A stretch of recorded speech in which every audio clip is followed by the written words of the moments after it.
welcome to another episode of Senior Travel Adventures. This time around, we're going to have some really great interviews, some wonderful pictures that we're going to share from all over the world. So please stay tuned, and we'll be right back. Are you looking to boost your financial knowledge in a friendly, relaxed setting? Join us at the Financial Forum Club, where we tackle important money matters together. The second Thursday of every month from 3 to 5 p.m. in Clubhouse 7. No RSVP is required. Come to learn, share, or just listen. Coffee and cookies are on us. The Financial Forum Club, your community, your future, your financial education. In this segment of Senior Travel Adventures, I'm going to be discussing volunteering while traveling, sometimes known as volunteerism or giving back, and share some stories of a few people and companies that create this type of travel opportunity, including Sheila Fitzgerald of EVA and Chris Bronlick of Conservation VIP. Traveling the world isn't just about sightseeing in some cases. It can be about making a difference. So this volunteerism or voluntourism travel allows mature adventurers to explore new destinations while giving back. And you can work with local communities, conservation efforts, and social initiatives. And for those who are looking to add purpose to their journeys, this type of travel offers a fulfilling way to connect with people and places on a much deeper level. So why would you choose this type of travel, which I like to call giving back travel versus voluntourism? First of all, you're helping local communities. Many travelers want to leave a positive impact on the places they visit. Voluntourism or giving back provides opportunities to contribute to meaningful projects such as teaching English, building homes, or supporting healthcare initiatives. It allows you to have cultural immersion. Volunteering offers a unique chance to engage with local communities, fostering genuine connections and cultural exchange beyond what traditional tourism might provide. It also is a chance for lifelong learning, a big thing that is important to me. Whether assisting with this conservation projects or historical preservation, voluntourism allows travelers to gain new skills and knowledge. It has active and engaging travel. For those who prefer active vacations, this type of travel offers hands-on experiences that keep both body and mind engaged while exploring new places. Types of volunteer travel could be environmental and wildlife conservation. You could help protect endangered species, restore coral reefs, work on forest projects, work with animals. You can work with education and community development, teach language, mentor young students, or assist in skill building programs. You can assist in disaster relief and humanitarian aid, contributing to rebuilding efforts in communities that were affected by natural disasters all over the world. You might be working in agriculture or sustainable living, working on organic farms or assisting with permaculture projects or support sustainable tourism initiatives. Considerations for mature travelers, though, are physical demands. You should choose programs that match your fitness level and comfort zone. You should choose reputable organizations. You need to research ethical programs to ensure that your efforts have genuine impact. Program length and flexibility is also something to consider. Some opportunities last a week, while others extend or could extend for months. You should find a commitment that fits your schedule. You should consider accommodations and accessibility, lodging options, local amenities, and ease of transportation. These are all just a few of the things that you should consider as you think about doing volunteerism or voluntourism. Now I want to talk about Sheila Fitzgerald and her story. She has an inspiring journey of resilience, community, and the power to travel to make a difference. Sheila never set out to become a tour operator. It happened all by accident. In 2018, after ending a difficult relationship, she embarked on her first give back travel experience. It was life-changing for her. She committed to doing one volunteer-focused trip every year, completing journeys in 2018 and 2019. Then, like so many other travelers, COVID stopped it all and put our plans on hold. But Sheila picked up where she left off in 2022, heading to Costa Rica. But the company that organized the experiences went bankrupt that year, leaving many travelers stranded and out of pocket. As a certified money advisor, Sheila decided to take action. She started a Facebook group to help people recover lost funds, and it quickly gained a lot of traction. From there, she built another group, this time to reconnect travelers with reliable tour operators who had been left in the lurch. That too was a success. The demand kept growing, and before she knew it, Sheila was organizing her own give-back tours. She expanded her offerings to Morocco, Tanzania, and Northern Ireland. At this point, her accountant and attorney advised her she should make things official. So she got public liability insurance and got the tours bonded. That's when she connected with a specialized travel agency in London, forming a partnership that ensured all of her tours were fully insured and secure. Today, Sheila offers tours to India, Vietnam, Tanzania, Uganda, Northern Ireland, Morocco, and Cape Town. Each journey includes a community involvement and volunteer component, lasting anywhere from 3 to 5 days. The trips are designed to be affordable, typically ranging from $1,800 to $2,700 USD, with itineraries spanning 10 to 14 days. While most tours include the option for private rooms and baths, accommodations during volunteer projects are often shared. As you've been viewing these beautiful pictures, doesn't it make you want to go? It does me. So what's Sheila's advice for travelers? Be brave, step out of your comfort zone, and embrace a different way of life. Be open. Flexibility is key, and if you open your heart to new experiences, these trips can be truly life-changing. The thousands of photos that have captured, you have just seen a short glimpse of them. But if you want to see the magic firsthand, be sure to check her Facebook group out. She's been posting there over the last few days, which is why she's not on the show right now. We have been showing Serengeti and Tanzania and their interaction with the Maasai tribe. I also wanted to share her thoughts about one day on the journey that she shared with me. Yesterday brought another incredible experience with a visit to the Maasai tribe. Though they are a semi-nomadic people, their settlements remain permanent while they follow their livestock into the mountains during the dry season in search of water. Their culture and traditions have reimagined largely unchanged for centuries. Fire is still started each morning by rubbing sticks, with every hut's fire lit from that source. While modern touches like mobile phones occasionally appear, their diet remains strictly meat, milk, and blood, with women crafting and selling handmade goods to fund water and school supplies for the boys.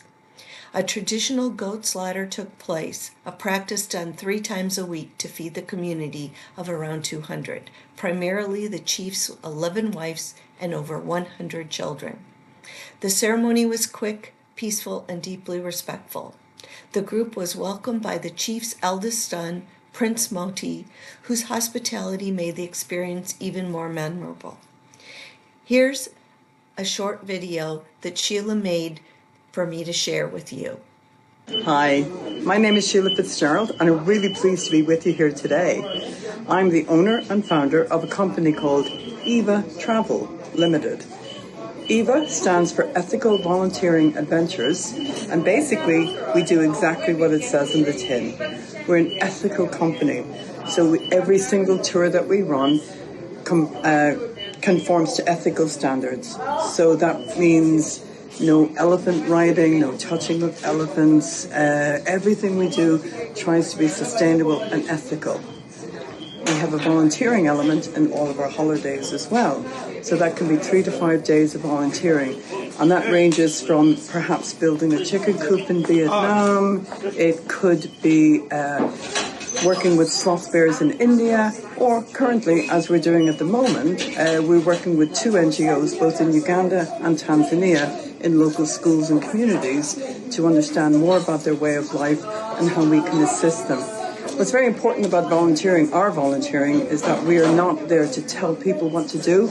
We're there to understand the communities, look at their needs and try to assist them in what they feel they need. And I think that that's a very important part of our volunteering. And finally, the last part of it is adventure. And every single trip with EVA Travel is an adventure. I'm currently standing here tonight in the middle of Tanzania in a town called Moshi. And I've just finished 4 days of safari in the Serengeti and in Ngorongoro. So if I've got a little bit of line here tonight, you have to excuse me. We've had a fabulous time in Tanzania. We've had a fabulous safari. Every trip is completely unique and tailored to you, the client and customer. So, hey, thanks for listening. If you want any information, please go to the website www.evatravel.uk. Thank you. Sheila calls herself an accidental tour operator, but what she's built is something truly special. Life-changing journeys that give back to communities and leave a lasting impact on those who embark on them. And now I'll discuss some of those in detail. So I am so excited here on Senior Travel Adventures today. Today I have with me Chris Brunlick. She is the Chief Executive Officer and Board Chair of a company called Conservation VIP. Thank you so much, Chris, for joining me today and telling my audience about Conservation VIP.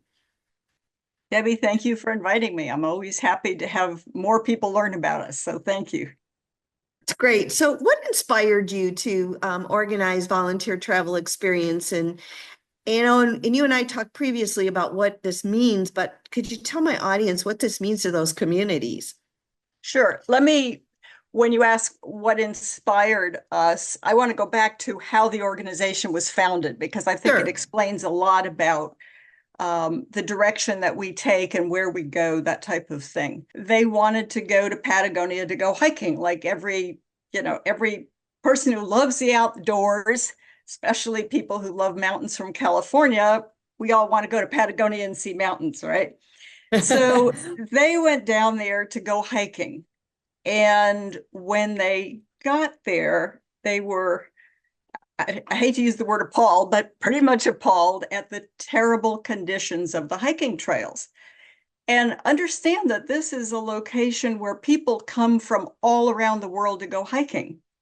And the trails were in terrible shape. So they went and talked to the park superintendent.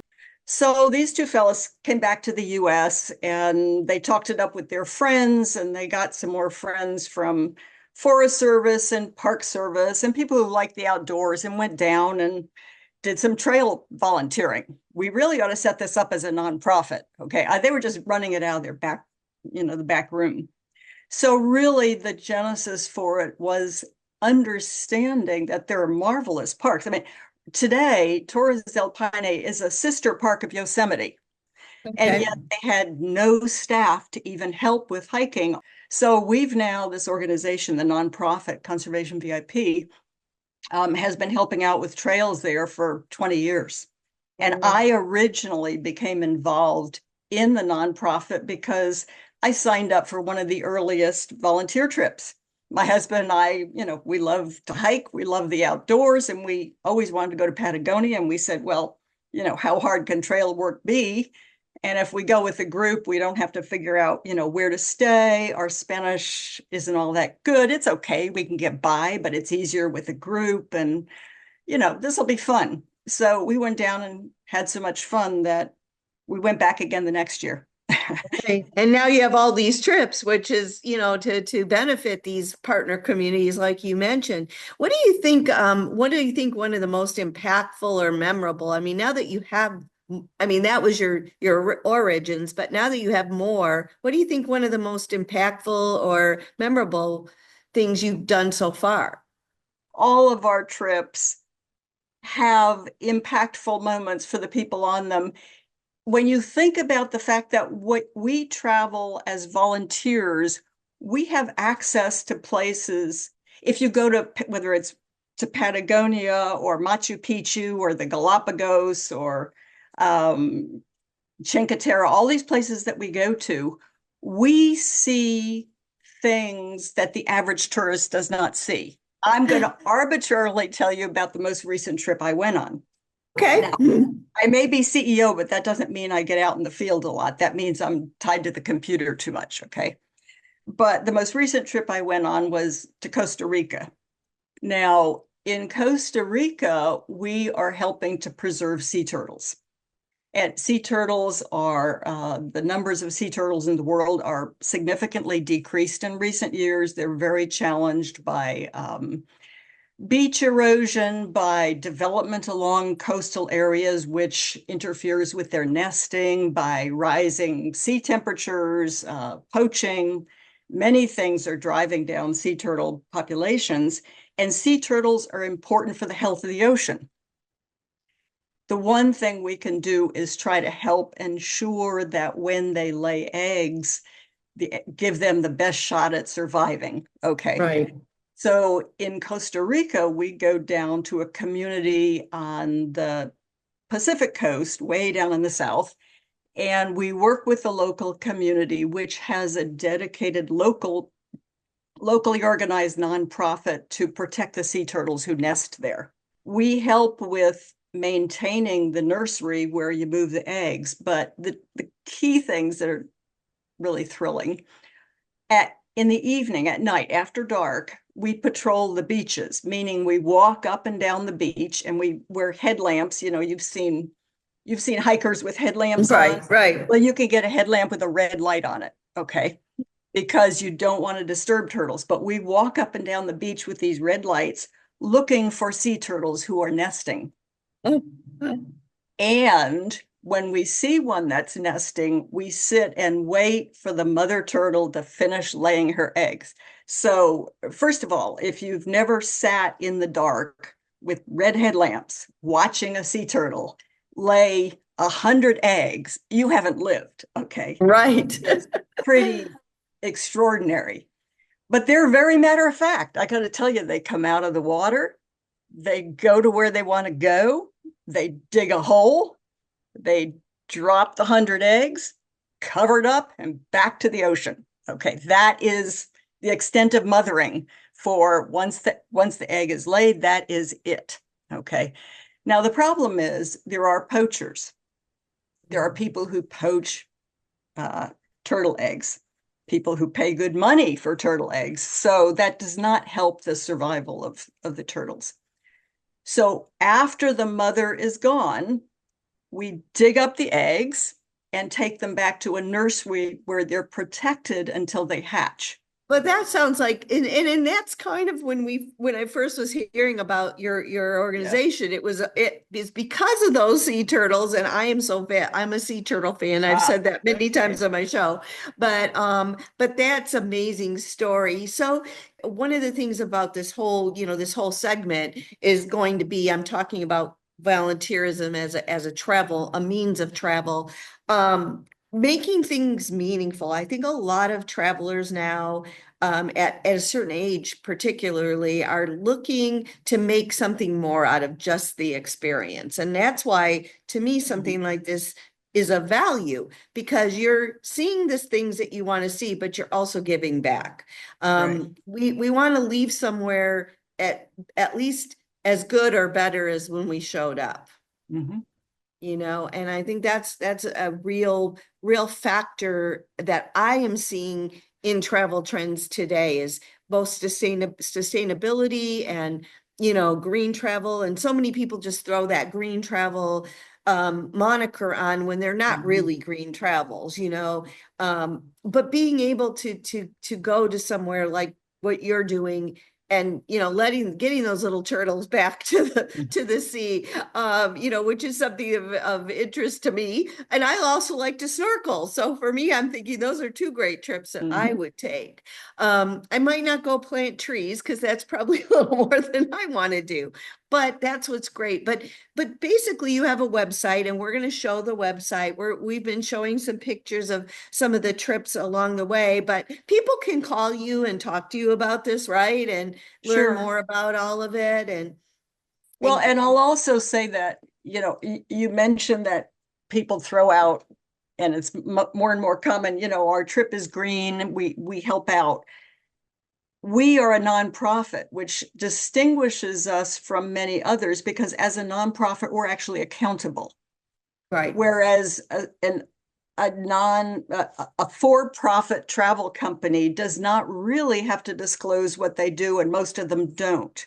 We actually post an impact report every year, which describes what we've done. But for each one of our trips, you not only can look at the trip reviews, so you'll see that people like our trips, but you can also read the trip report, which we write at the end of every trip. Well, we could talk about this for hours, but our time is short. So I again want to thank you so much for coming on the show today, and we will make sure we put up information if people want to learn more about Conservation VIP, and read those impact reports, and even if you want to have a conversation with someone there and ask specific questions, they're more than happy to do that. But I looked at your website. There's some great trips planned, and I hope that people in my audience, if this is something of interest to them, that they will reach out to you. So thanks so much, Chris.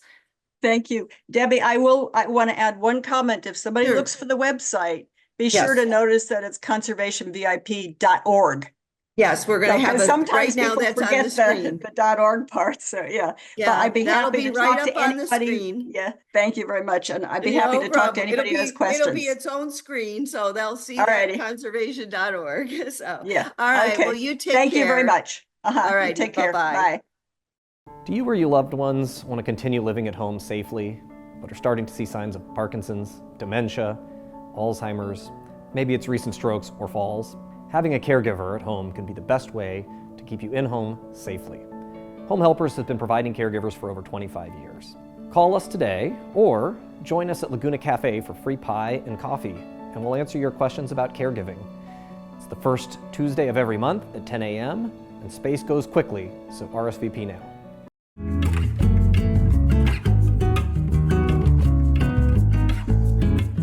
For our In Our Backyard segment today, I'm going to talk about staycations. What is a staycation? Well, it's a fantastic way to explore, relax, and recharge without the hassle of long distance travel.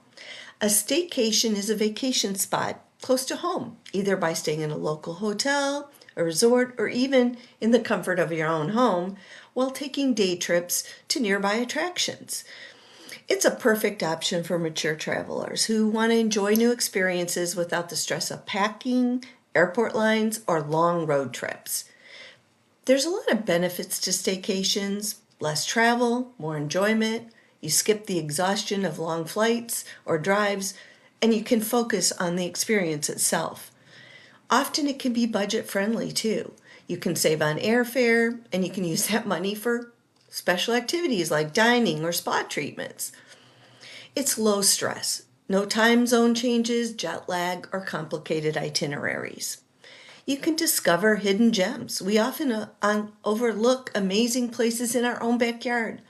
Local attractions near Orange County are endless, or California as a whole, or Southern California.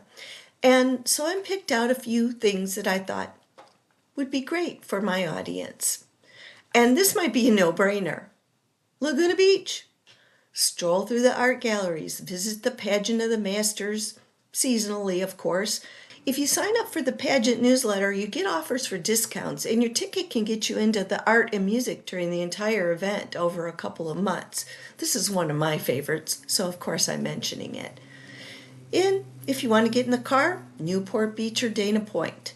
Take a harbor cruise, go whale watching, take a sunset cruise, or ride the ferry to Balboa Island for a nostalgic experience. In Dana Point, you can explore tide pools at the Ocean Institute, or take a boat to Catalina Island, just 26 miles across the ocean, and you're in paradise. Boats leave from Dana Point, Long Beach, and San Pedro. And for a really fun experience, take a helicopter.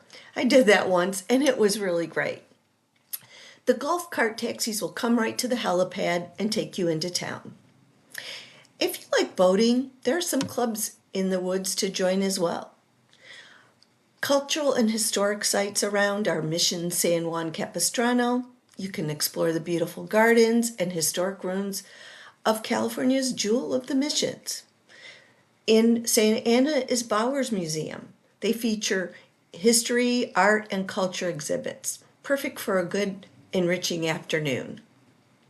Nature and scenic getaways are right at hand for us too. Crystal Cove State Park.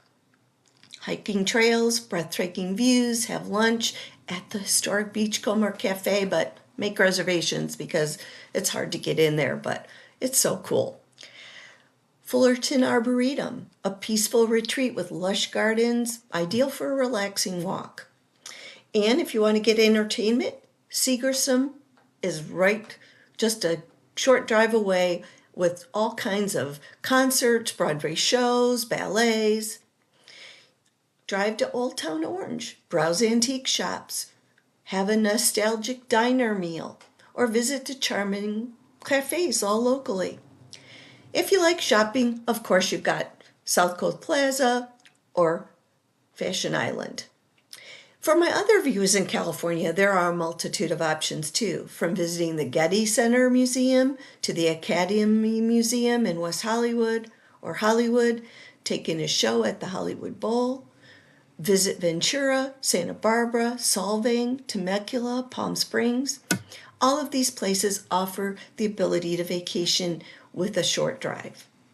If you like the outdoors, visit Kings Canyon, the Sequoias, Yosemite, or visit the coast, Cambria, or venture further north up to Big Sur. Beauty abounds in the state of California. Caring Senior Service provides a variety of care services to help seniors age in place. We cook, we clean, we listen, we help, we care. And that's why we create customized care plans to enable every senior to maintain their independence. To learn more about how we can help your family, contact us today.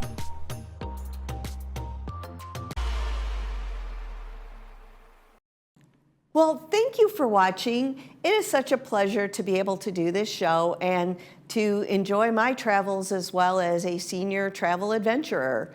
And if you have any questions, please feel free to email me at the information on the screen. And also, if you could please subscribe to my channels, I would so appreciate it.